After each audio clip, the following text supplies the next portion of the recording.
ትምህርት ሚኒስቴር በዛሬው ዕለት አዲስ መረጃ ወጥቷል። ለ2018 አዲስ ተፈታኞች ማለት ነው ለ12ኛ ክፍል ተማሪዎች ለየት ያለ ነገር ነው የወጣው። ይህ መረጃ የምነግራችሁ ይሆናል። ለዚህ ቻናል አዲስ ከሆናችሁ ሁላችሁም ሰብስክራይብ አድርጉ። ይህ መረጃ ደግሞ ለሁሉም የ12ኛ ክፍል እንዲደርስ ለፕራይቬት ተፈታኞች ለሁሉም እንዲደርስ ሼር ማድረጋችሁ እንዳትረሱ ማለት ነው። እና ደግሞ ሁላችሁም ቪፒኤን እያበራችሁ ብታዩ መልካም ነው ማለት ነው። የዛሬው መረጃ ምንድን ነው?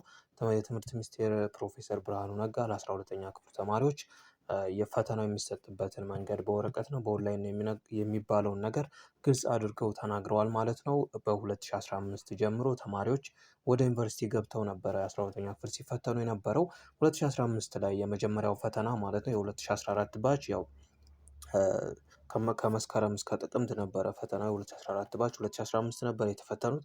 ግን ሁሉም ተማሪ የተፈተነው በወረቀት ነበር 2015 ባች ማለት ነው። ከ2016 ባች ደግሞ የተወሰኑት ተማሪዎች ወደ 30 ምናምን ሺህ ተማሪ በኦንላይን ተፈተነ። ሌላው ደግሞ የቀረው በወረቀት ተፈተነ። በ2017 ዓ.ም ግን ወደ 134 ሺህ የሚሆን ተማሪ ነው በኦንላይን የተፈተነው። በዚህ ዓመት ደግሞ ሃይብሪድ ነው የተደረገው ማለት። ስለዚህ ከ2016 የተሻለ ነበር ብዙ ተማሪ በ2017 ዓ.ም የ12ኛ ክፍል ፈተናን በኦንላይን ወይም ደግሞ በበይነ መረብ የተፈተነው ማለት ነው። በ2017 ደግሞ ወደ 134 ሺህ የሚጠጉ ተማሪዎች በጣም ብዙ ተማሪ ነው በኦንላይን ሲፈተን የነበረው ማለት ነው። ግን ሁሉም ተማሪ ዩኒቨርሲቲ ገብቶ ነው በኦንላይን ሲፈተን የነበረው። የትምህርት ሚኒስቴር ብርሃኑ ነጋ ዛሬ ባወጡት መግለጫ ማለት ነው የ12ኛ ክፍል ፈተና የዘንድሮ ዓመት የዚህ ዓመት የ12ኛ ክፍል ሀገር አቀፍ ፈተና 100% በበይነ መረብ ይሰጣል። በይነ መረብ ማለት ያው በኦንላይን ማለት ነው።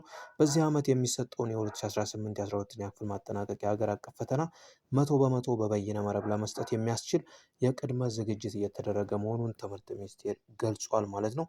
የካቲት 2 2018 ዓ.ም የትምህርት ሚኒስቴሩ ፕሮፌሰር ብርሃኑ ነጋ በአጠቃላይ የትምህርት ልማት ዘርፍ የግማሽ ዓመት አፈጻጸም መድረክ ላይ ተገኝተው ባስተላለፉት መልእክት በዚህ ዓመት የሚሰጠው የ12ኛ ክፍል ማጠናቀቂያ ፈተና 100% በበይነ መረብ እንደሚሰጥ ገልጿል ማለት ነው።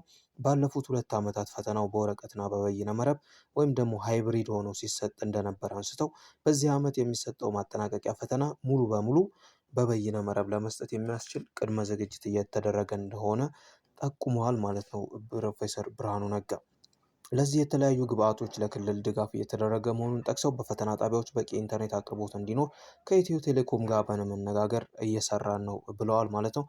ክልሎች በዚህ ሂደት የሚያጋጥሙ ችግሮች እንዳይኖሩ በቂ ኮምፒውተር፣ የኔትወርክ አማራጭ ኃይል አቅርቦት እንዲኖር ልዩ ትኩረት ሰጥተው መዘጋጀት እንዳለባቸው የትምህርት ሚኒስቴር ፕሮፌሰር ብርሃኑ ነጋ አሳስበዋል ማለት ነው። ከዚህ ጋር እያይዘውም ደግሞ ትምህርት ቤቶች ለተማሪዎቻቸው እንዲለማመዱ ወይም ደግሞ ስልጠና እንዲወስዱ አጠቃቀሙን ማለት ነው የኦንላይን ፈተና የተለያዩ ሞዴሎችን በመፈተን የተለያዩ ጥያቄዎችን እየሞከሩ ለዋናው ፈተና እንዲዘጋጁ በቂ ስልጠና መስጠት እንደሚገባ አስገንዝበዋል። ከዚህ ጋር በተያያዘ ባለፈው ዓመት ሲያስቸግር የነበረ በኔትወርክ ምክንያት አንዳንድ ተማሪዎች ጥያቄውን እስኪ የተወሰነ ድረስ ከሰሩ በኋላ ጥያቄው ድጋሚ ሲስተም ወደኋላ እየመለሰባቸው እንደተቸገሩ ይታወቃል።